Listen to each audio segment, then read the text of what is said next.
como teu servo, Senhor, no nome de Jesus, amém. Pois bem, meus amados ouvintes, a carta de Paulo, a segunda carta de Paulo, ou epístola, né, de Paulo a Timóteo, o capítulo 2, do versículo 1 ao 6, ela nos traz 5 lições muito importantes para nossas vidas. Primeiro, ele chama Timóteo de meu filho. Por quê? Porque foi através de Paulo, que Timóteo se converteu. Então, Paulo se colocou no lugar de pai e Timóteo no lugar de filho em relação ao cuidado, né, espiritual, né? Nós também temos os nossos filhos espirituais, os nossos irmãos em Cristo, que nós antecedemos por ele todos os dias de nossas vidas, né? Quando vamos orar, nós sempre lembramos, né, dos nossos filhos na fé, ou dos nossos irmãos na fé.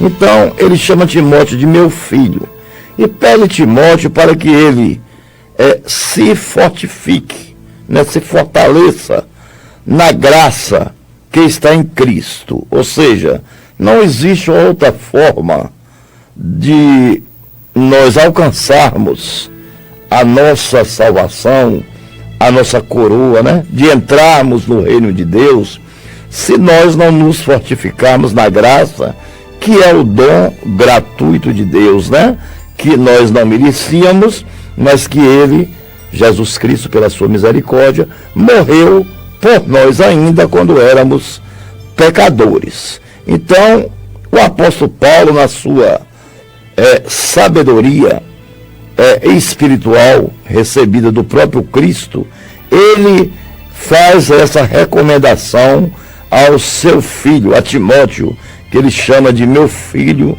com todo carinho, né? Como toda a igreja do Senhor deve ter para com os seus irmãos em Cristo Jesus.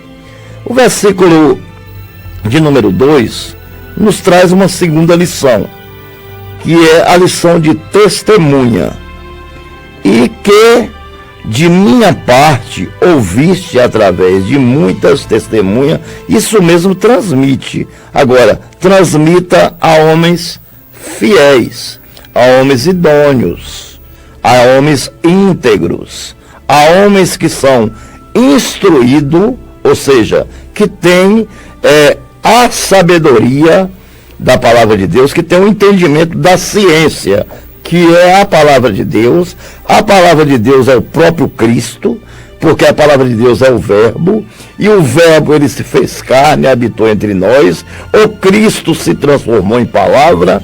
Ou seja, quando abrimos a palavra de Deus, que é a Bíblia Sagrada, nós estamos falando diretamente com o nosso Senhor e Salvador Jesus Cristo.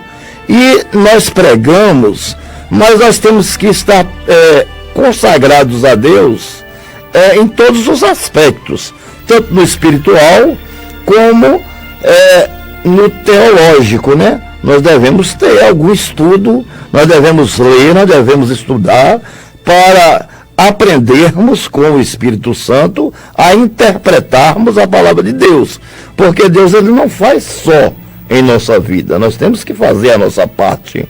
Ele nos ajuda, ele é o nosso suporte, mas ele não nos obriga. Ele nos deu o livre arbítrio para que nós escolhêssemos entre o bom e o ruim, para que nós escolhêssemos entre a estrada larga e a estreita, para que nós escolhêssemos ou as bênçãos ou as maldições, e para que nós proclamasse a palavra do Senhor. Então, para proclamar a palavra de Deus, precisamos ser chamados por Deus e não colocados.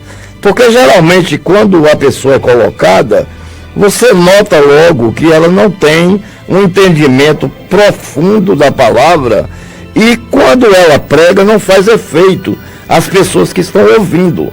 E o que Deus quer é o seguinte, é que nós abrimos a porta da ciência com a chave que ele deu para todos nós, através de quê?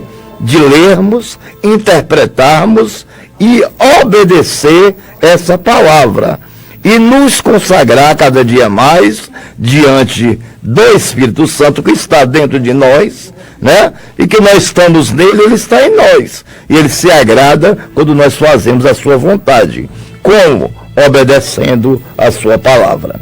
A terceira lição que nós trazemos para o dia de hoje é que nós devemos ser um bom soldado.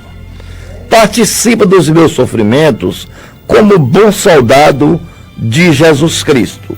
Ou seja, se nós partirmos para o Calvário de Cristo, nós já vamos ver que Cristo merece tudo que nós pudermos dar, até a nossa vida, ele merece, porque ele fez um sacrifício que tudo que nós fizermos, nada irá comparar com o grande sacrifício que foi a sua morte e morte de cruz, com derramamento de sangue, que nos possibilitaria a nossa comunhão com Deus, ou seja, um reconciliamento, a sair do pecado de Adão e vir para a maravilhosa luz que é Jesus Cristo, porque por Adão entrou o pecado, mas por Jesus entrou a salvação, e para isso precisamos ser bons soldados, né?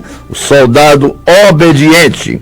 Quarta lição: nenhum soldado em serviço se envolve em negócio desta vida, porque o seu objetivo é satisfazer aquele a quem regimentou, ou seja, ou aquele a quem o alistou, que é o próprio Jesus Cristo. Foi ele que nos chamou, foi ele que nos regimentou, foi ele que nos alistou, para que possamos ser obedientes à sua palavra, para que possamos proclamar, fazer o seu ide, difundir o Evangelho de Cristo, tornar o nome de Deus conhecido.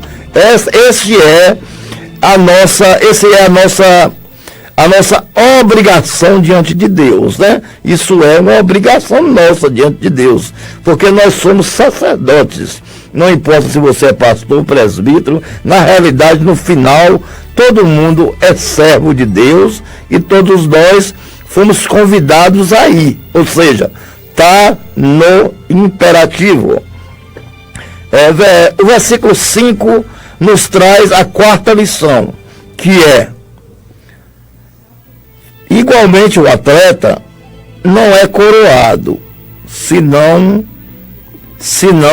lutar segundo as normas. Ou seja, a nossa quarta lição é: o atleta, ele vai correr, vamos dar um exemplo da corrida de São Silvestre, né?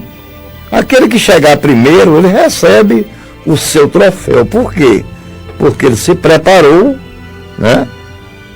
Ele teve uma prévia de preparação física para que ele aguentasse correr toda a corrida e chegar até o fim. A mesma coisa é o cristão. O cristão, ele precisa estar sempre examinando as Escrituras, orando, jejuando, obedecendo às normas da lei de Deus, para que possa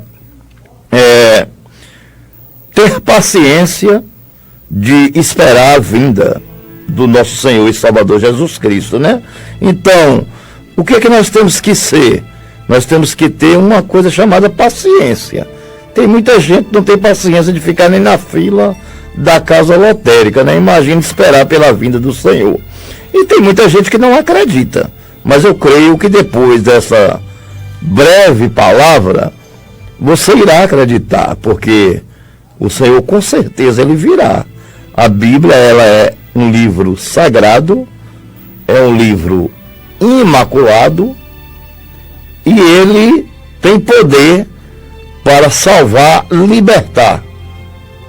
E ele é inerrante. Então, se ele diz que Jesus vai voltar, então você pode esperar. Nós só não sabemos quando, mas que ele vai voltar, vai. E a Bíblia diz que todo olho verá. Para nós entrarmos no nosso clímax, versículo 6, que fala sobre o lavrador, né?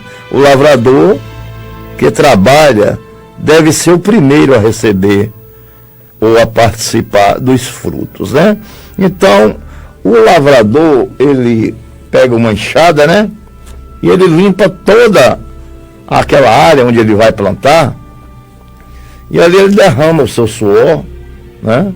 Ele se sacrifica, tomando aquele sol escaldante, né? Para sustentar a sua família. Assim o lavrador, ele faz desta forma, né? Ele nunca desiste, porque ele sabe que se desistir não vai ter nada na mesa para comer, né? O lavrador, ele vive do que planta, entendeu? A mesma coisa é o cliente, é o crente, né? A mesma coisa é o servo de Deus, né? O servo de Deus, ele vive da fé. Se ele deixar que a fé dele venha murchar, se ele se entristecer com as provações, se ele se entristecer, muitas vezes somos tratados com desdém, e isso pode trazer uma tristeza aos nossos corações. Mas nós primeiro temos que lembrar de uma coisa, que nós temos o Espírito Santo, que nos dá suporte para conseguir enfrentar as provações, as lutas, entendeu? Muitas vezes até as invejas, não é verdade? A falta de apoio quando precisamos, muitas vezes não recebemos, né? Aquele apoio que a gente esperava tanto, às vezes da pessoa que a gente mais ama, né? Aí é que mais decepciona a gente. E isso nos entristece, né? O lavrador também, ele se entristece. Por quê? Porque ele está naquele sol escaldante, com calos na mão, né? Mas ele não para. A mesma coisa somos nós. Vem a provações, vem a luta, vem a vales, vem a inveja, vem o que vier. Não podemos jamais desistir. Que Deus nos abençoe, fique com essa palavra, e que esse programa venha a crescer.